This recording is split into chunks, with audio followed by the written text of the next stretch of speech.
to Mr. Liu Wanqing, Administrator of National Rural Revitalization Administration of the People's Republic of China, His Excellency Dato Lim Jokhoi, Secretary General of ASEAN, His Excellency Ding Zijun, Ambassador Extraordinary and Plenipotentiary of the People's Republic of China, representatives from the different departments and agencies, representatives from ASEAN member countries, academics, esteemed guests, ladies and gentlemen, welcome to the 16th ASEAN-China Forum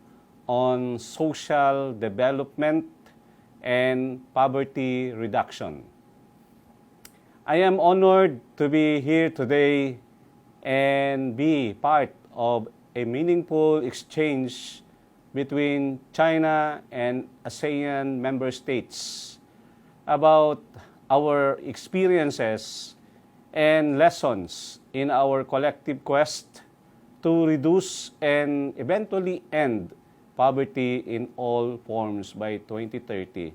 I am sure that everyone in this forum is familiar about poverty and its perils to human society.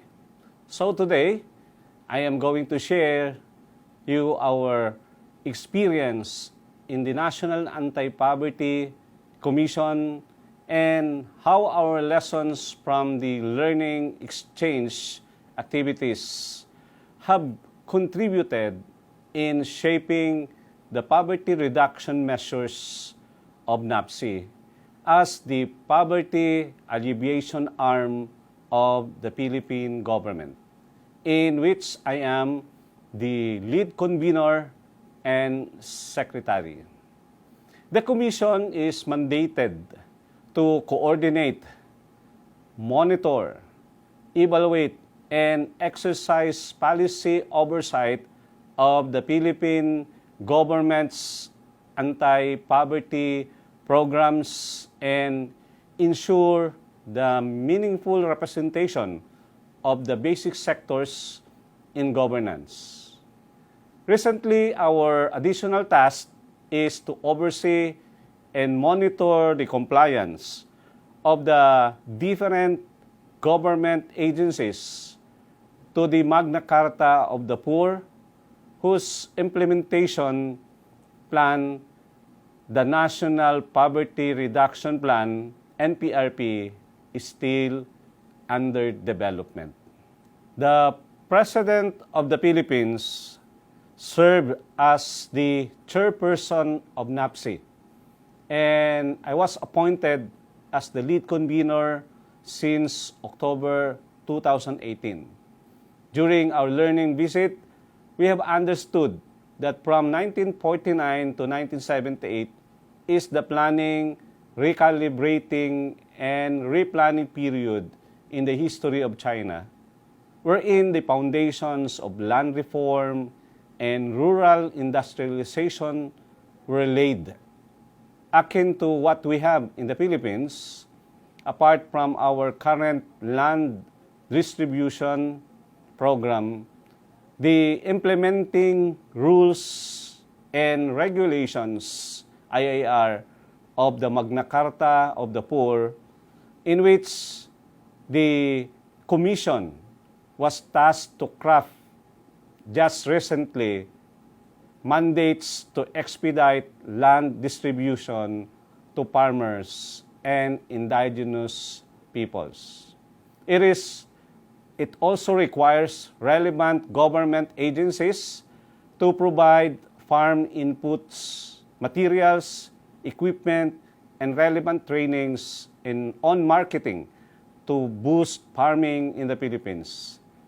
Similar to China's thoroughgoing and precise poverty measurement and identification of the poor, which allows them to implement poverty reduction in a gradual and stable manner, the Magna Carta of the Poor also has the single system of classification that will be used for beneficiary targeting for the government's poverty reduction programs.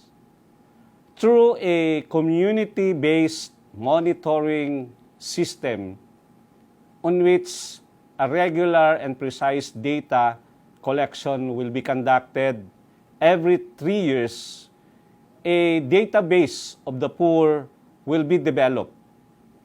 This database shall be updated based on the interventions they receive and their current status pertaining to the household poverty indicators.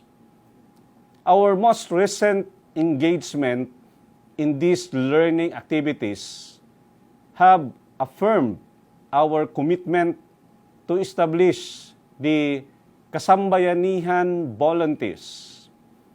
These volunteers are the front runners of our Commission's Anti-Poverty Trust at the community level.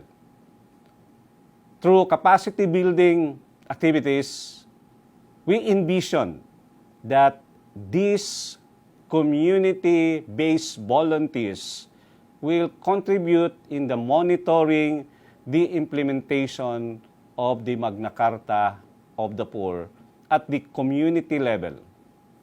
They will also influence the planning processes to ensure appropriate poverty reduction initiatives at the local level.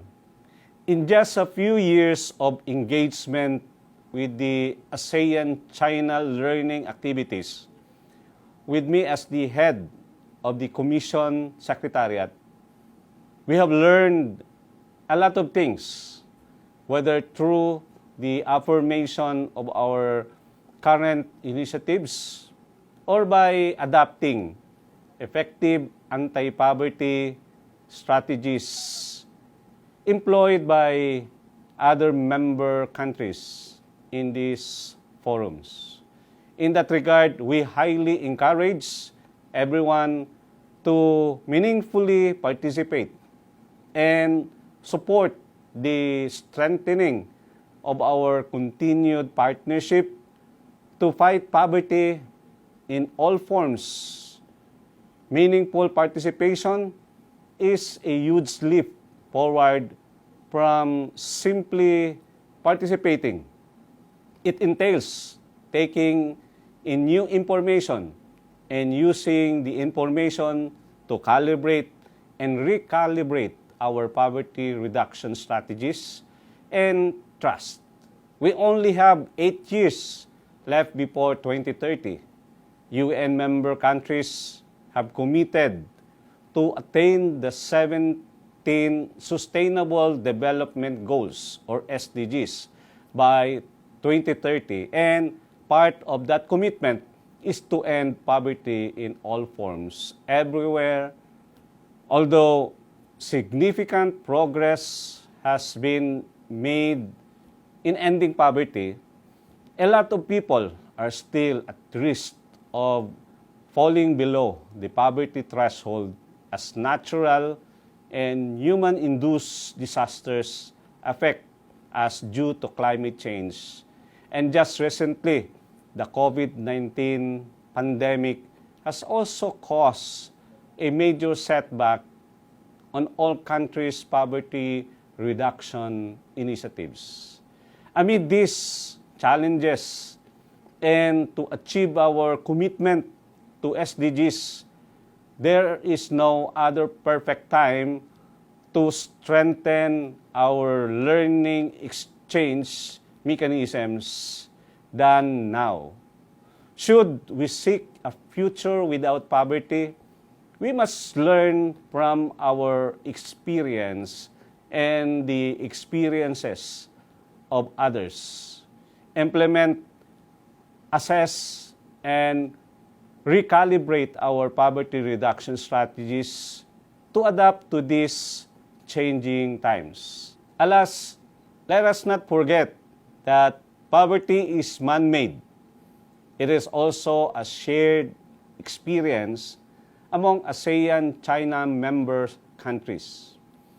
Ergo, poverty can only be eradicated by the people and the continued unity and cooperation among nations. Before I end my message, I would like to thank everyone present in today's program for your continuous support and valuable contributions in attaining our goals and vision. Thank you for being committed in our fight against poverty and our road to recovery. Good morning and God bless us all.